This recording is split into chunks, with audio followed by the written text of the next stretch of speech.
Dredging corporation of India mini Ratna company ఆ రోజున ప్రైవేటీకరణ జరుగుతా ఉంటే నేను మాట్లాడాను. సిపిఐ సిపిఎం నాయకులు వచ్చారు.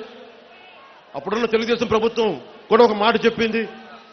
వైసీపీ నాయకుడు హడావిడి చేశాడు.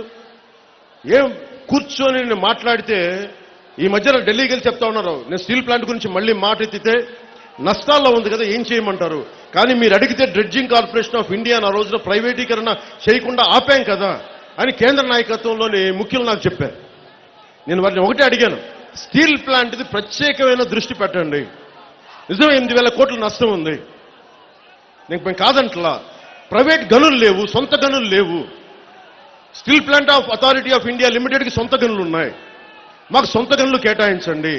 ప్రైవేట్ స్టీల్ ప్లాంట్లు కూడా సొంత గనులు ఉన్నాయి. ఇన్ని గనులు ఉన్నాయి ఇక్కడ జార్ఖండ్లో కానీ మిగతా ప్రాంతాల్లో, ఛత్తీస్గఢ్లో కానీ. ఒక ఐరన్ ఓర్ కంపెనీ మాకు ఇప్పించండి. మాకు ఇప్పించమంటే అడగడానికి ఎవరు లేరే. నా దగ్గర ఎంపీలు లేరు. అది నా బాధ.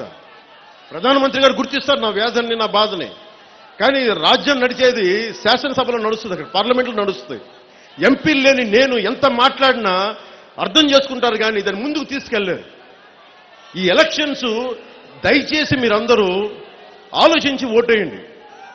మనస్ఫూర్తి చెప్తున్నా, మీరు డబ్బుల కోసం కనుక ఓటేశారా, ఒక్క ఎలక్షన్ కోసం మీ భవిష్యత్తుని మీరే కాలు రాసుకున్నట్టు నేనేం చేయలేను.